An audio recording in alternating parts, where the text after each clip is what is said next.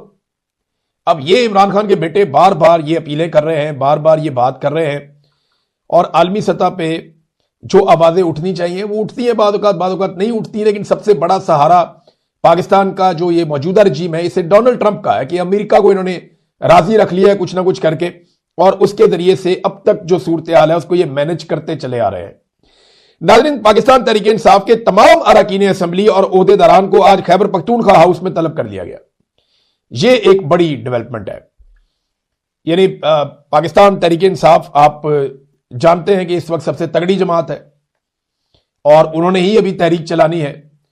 تو خیبر پختونخوا ہاؤس میں پورے پاکستان سے ممبران اسمبلی, ٹکٹ ہولڈر, تنظیمی عہدیداران, تمام ونگز کے سینئر عہدیداران کا اجلاس طلب کر لیا گیا ہے. عمران خان صاحب کو الشفا اسپتال منتقل کروانے اور ان کا مکمل علاج کروانے, فیملی اور ذاتی معالجین کی عمران خان تک رسائی کروانے کے حوالے سے اہم اقدامات اٹھائے جائیں گے. یہ جناب آپ دیکھیں کیا فیصلے ہوتے ہیں, کیونکہ اراکین اسمبلی کو یا ٹکٹ ہولڈرز کو جن پہ عمران خان صاحب نے بھروسہ کیا تھا ان سب کو اپنا ذمہ داری لینی پڑے گی, ورنہ پاکستان تحریک انصاف کا سوشل میڈیا ایک ایک کر کے سب کی شکلیں سامنے رکھنا شروع ہو گئے. جناب اس کو دیکھو یہ بھی نہیں آتا, اس کو دیکھو یہ بھی نہیں آتا, اس کو دیکھو یہ بھی نہیں آتا. تو ہر ایک کے نہ آنے کی اپنی اپنی وجہ ہے, لیکن پاکستان تحریک انصاف کے اندر جو ہے وہ پہلوانی سوشل میڈیا کی تو ہے. اور اگلی دفعہ جب یہ ٹکٹ لینے کے لیے جائیں گے تو ان کی بڑی شدید مخالفت بھی ہو جائے گی اس وقت. تو اگر آپ نے اپنے ٹکٹ پکے کرنے ہیں تو کام انہیں کرنا پڑے گا بیچاروں کو, کیونکہ سوشل میڈیا اب خود سے احتساب کر رہا ہے. ناظرین, ایک خبر اور ہے, افسوسناک خبر ہے, بار بار آپ کو کوئی نہ کوئی بری خبری سننے کو ملتی ہے جب سے یہ رجیم ہے. آلو کا جو کسان ہے وہ ایک مرتبہ پھر رل گیا. یہ لگاتار جتنے سال سے حکومت میں ہے نا, 4 سال ہو گئے, چاروں سال آلو کا کسان رل گیا. ایک سال بھی اس کو منافع یا فائدہ نہیں ہو رہا, اور اربوں روپے کا آلو کے کسان کو نقصان ہوا ہے. اور دعویٰ ان کا یہ ہے, یعنی مریم نواز نے یہ ٹویٹ کر کے کہا جناب ہم نے 25% زیادہ آلو پیدا کر لیا ہے. ان کا معاوضہ یقینی بنانے کے لیے ہم نئی منڈیوں تک رسائی حاصل کرنے کی کوشش کر رہے ہیں, اور یہ آلو بھیجنے کے لیے ایک اور ملک کہتے ہیں جی وہاں پہ بھی ہم یہ آلو بھیجیں گے. اور یہ افغانستان کا رستہ انہوں نے بند کیا ہوا, یہاں پہ آلو جاتا تھا. افغانستان کے اندر ہم ایکسپورٹ کرتے تھے, وہاں سے سینٹرل ایشیا میں بھی جہاں مرضی چلا جائے. تو ہم اس طرف کو اپنا آلو ایکسپورٹ کرتے تھے, اب کہاں کریں گے, کدھر بھیجیں گے آپ؟ یہ آئٹم جو ہے اس کو سٹور کرنے کی بھی ایک قیمت ہوتی ہے. کسان کا اربوں روپے کا نقصان ہو گیا, بے شمار کسان رل گئے.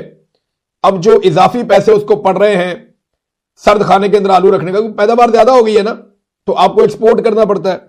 تو ان کے پاس اس میں کسی قسم کا کوئی گنجائش نہیں ہے, کوئی پلاننگ نہیں ہے.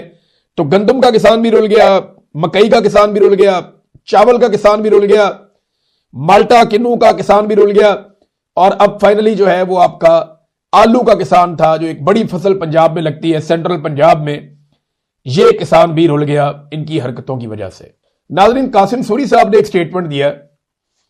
دیکھیں میں یہ بات پہلے سے جانتا ہوں, میری قاسم سوری بھائی سے بات کبھی کبھی ہوتی ہے, ان کا میرے پر بڑا احسان بھی ہے. انہوں نے مجھے قائل کیا, مجھے پاکستان سے لے کر آئے کہ آواز اپنی بچانا بہت ضروری ہے, اور انہوں نے میری بڑی مدد کی, ان کے دوستوں نے میری بڑی مدد کی.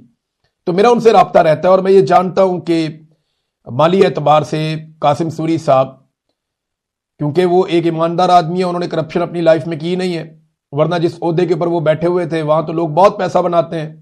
ایک چھوٹا موٹا کوئی بندہ ناظم اپنے علاقے کا بن جائے نا تو وہ کروڑوں روپے بنا لیتا ہے. اور قاسم سوری تو ڈپٹی سپیکر پاکستان کے تھے, قومی اسمبلی کے, لیکن انہوں نے وہ کام نہیں کیے جو نارملی سیاستدان کرتے ہیں 2 نمبر طریقے سے. تو قاسم سوری صاحب کے پاس پیسے ویسے نہیں تھے, اور وہ بہت خوددار انسان ہے, یہ بات بھی آپ اپنے ذہن میں رکھیے گا. یعنی وہ بہت خوددار انسان ہے, اللہ رب العزت ان کی خودداری کو سلامت رکھے.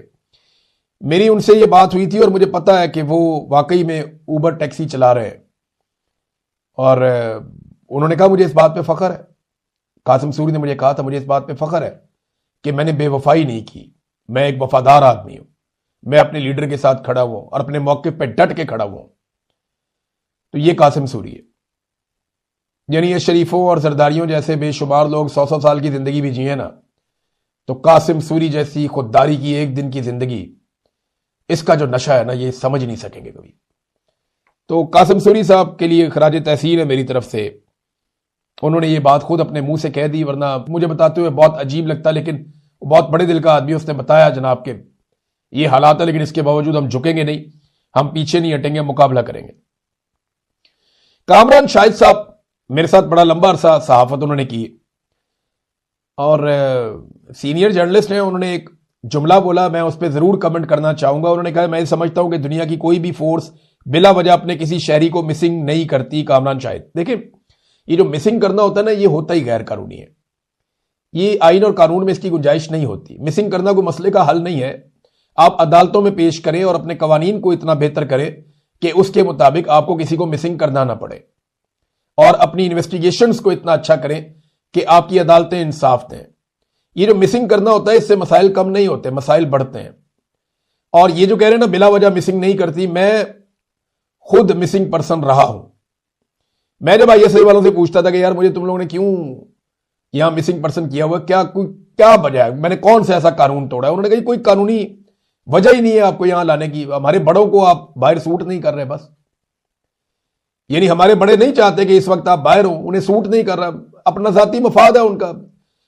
فیلڈ مارشل کا اپنا مفاد تھا، مریم نواز کو جناب اپنا، نواز شریف کا اپنا مفاد تھا، فیلڈ مارشل عاصم منیر کا اپنا مفاد تھا، ندیم انجم کا اپنا مفاد تھا، تو مجھے پکڑ کے انہوں نے جبری طور پہ لاپتہ کر دیا 5 مہینے کے لیے۔ تو مجھے تو کوئی قانونی وجہ نہیں بتا پائے، کوئی وجہ نہیں ہوتی، بعض اوقات کوئی وجہ نہیں ہوتی۔ میرے منہ سے ایک جملہ نکل گیا تھا ایک دفعہ کہ یہ جو لوگ مسنگ پرسن ہوتے ہیں انہوں نے کچھ تو کیا ہوگا، اور میں نے جا کے چوک میں کھڑے ہو کر ساری دنیا کے سامنے مارنگ بلوچ سے ہاتھ جوڑ کے معافی مانگی تھی اپنے اس جملے کی۔